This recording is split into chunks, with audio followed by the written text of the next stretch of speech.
Hello guys, episode 17 पे हमने देखा था कि जाओबिंग का फ़ोन रिंग करता है। अब उसके बाद हम देखते हैं जाओबिंग फ़ोन उठा लेता है और वो बोलता है, हेलो बेई, क्या चल रहा है।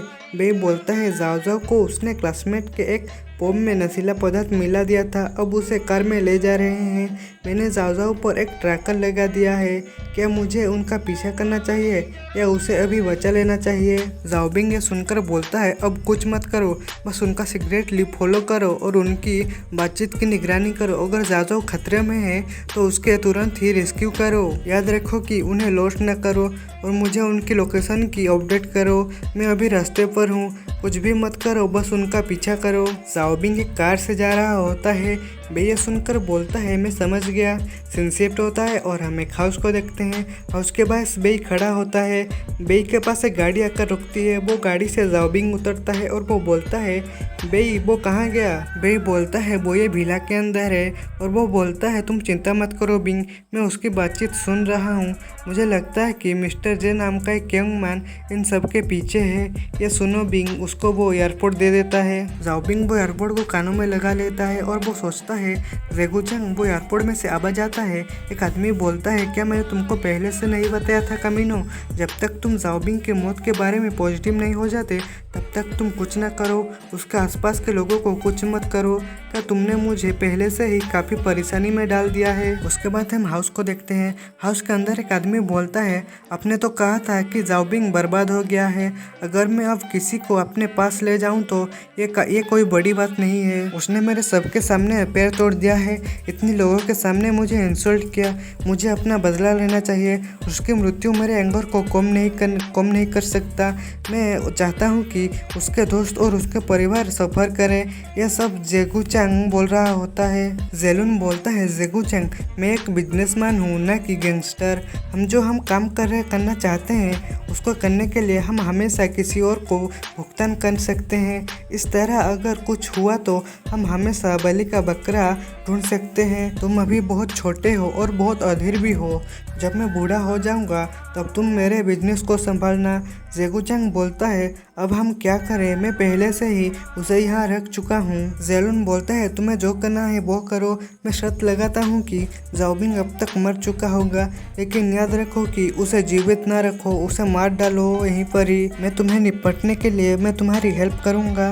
और वो वहाँ पर जाओ जाओ बेहोश पड़ा होता है और सीन शिफ्ट होता है और हम बेई बोलता है, हम क्या करें बिंग। जाओबिंग बोलता है, हम लांघ्या मेंबर को कानून से स्वतंत्र निर्णय लेने की हमको अनुमति है। इसका अर्थ यह है कि जब कोई इमरजेंसी होता है तो हम उन चीज़ों को संभाल सकते हैं। कई लोगों हैं जो बाद में हमारे लिए ये सफाई करेंगे, बाद में वो अभी करो जो जरूरी है। और जाओबिंग बड़े गुस्से से बोलता है, मैं चाहता हूँ कि वो लोग ऐसा महसूस करें जिससे मृत्यु जीवन से बेहतर हो। सीन शिफ्ट होता है और हम दो कुत्ते को देखते हैं। दो कुत्ते जो कि किसी को देखकर भौंक रहे होते हैं, वो बेई और जाओबिंग को देखकर भौंक रहे होते हैं। बेई यह देखकर कि वो दोनों कुत्ते के सामने कूद जाता है और वो दोनों कुत्ते डर के वहाँ से भाग जाते हैं। जाओबिंग मुंडे के पास चला जाता है और वो देखता है कि जाओ जाओ को बेड पर लेटा दिए होते हैं। एक बंदा बोलता है, चिक्की फाइनली उठ गई। जाओ जाओ की आंख खुलती है। वो जैसे ही देखता है कि वो वहाँ पर दो बंदे हैं, वो दोनों बंदे उसको रस्सी से बांध दिए होते हैं। वो बोलता है, तुम लोग कौन हो, तुम क्यों मुझे यहाँ पर किडनैप किए हो, मुझे रिलीज करो, मैं यहाँ पर पुलिस को बुलाऊंगा। जेगुचेंग बोलता है, तुम पुलिस को बुलाओगी, तुमको लगता है कि तुम ऐसा कर सकते हो। उसके बाद वो वहाँ से जाते हुए बोलता है, तुम लोग इसके साथ जो करना चाहते हो वो करो, आज रात उसके साथ मजा करो, याद रहे कि उसे मारने के लिए नहीं। वो गुंडालार टपकाते हुए बोलता है, वादा करते हैं कि वो संतुष्ट हो जाएगी। जेगुचेंग बोलता है, मुझे पता है कि मैं तुमको कुछ भी नहीं कर सकता, लेकिन मैं तुम्हारे छोटी बहन को बहुत कुछ कर सकता हूँ।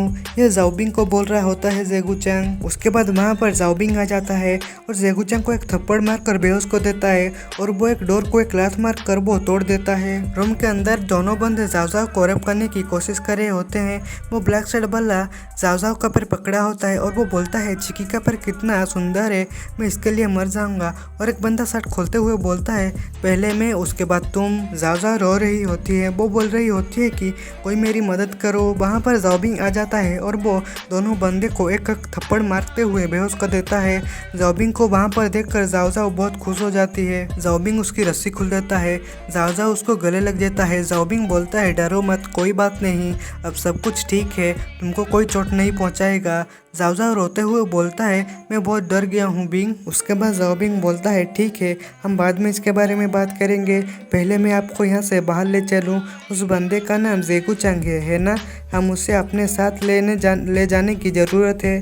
जाओ बोलती है क्या हमें उसको गिरफ्तार करने की कोई पुलिस को बुलाना चाहिए। उसके बाद जाओबिंग जेगू चंग को रस्सी से बांध रहा होता है और वो बोलता है लोकल अथॉरिटी के भीतर उनका कनेक्शन होना चाहिए ताकि वो यहाँ पर बिजनेस कर सकें, इसलिए मुझे नहीं लगता कि अब उनके ऊपर मुकदमा कर सकते हैं, भले ही तुम पुलिस को बुलाओ। जाओ बोलता है क्या ऐसे ही वो छूट जाएंगे। जाओबिंग बोलता है चिंता मत करो, क्या करना है वो मुझे पता है। उसके बाद वो जाओबिंग जेगू चंग को कार में डालता है और वो वहाँ से आकर एक न्यूज़ चैनल बिल्डिंग के पास उसको छोड़ देता है लात मारकर।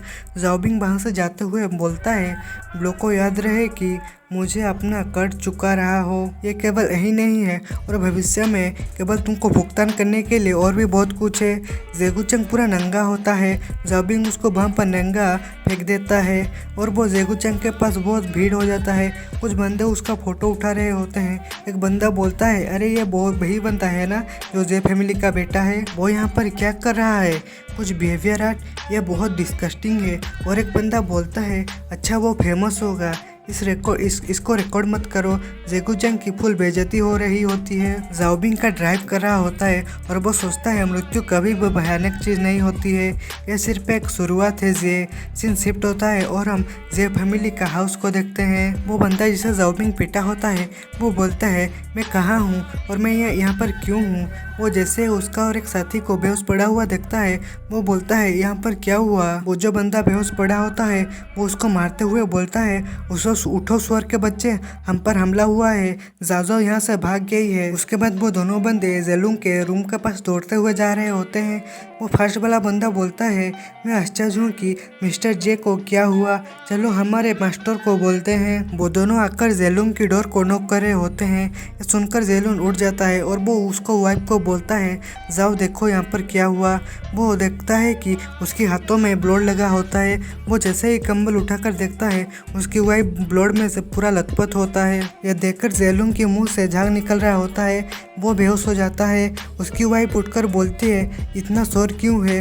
वो जेलुंग बेड से नीचे गिर जाता है। उसकी वाइफ के ऊपर दो कुत्ते की कटा हुआ सर होता है और वो खून से लथपथ होता है। यह देखकर वो उसकी पत्नी पूरी तरह से डर जाता है और वो वहाँ पर बेहोश हो जाता है। वो दोनों बंदे उनको पुकारते हुए वो डोर को तोड़ते हुए अंदर आ जाते हैं। अगले सुबह पूरे शहर में ब्रेकिंग न्यूज फैल जाती है कि समाचार पेपर के रूप में जे फैमिली के इकलौते बेटे जेगू चंग ने सबसे बेस्ट प्लाजा में नंगा होकर बिहेवियर आर्ट की प्रयास किया और मिस्टर जे और मिसेस जे को हार्ट अटैक आया है।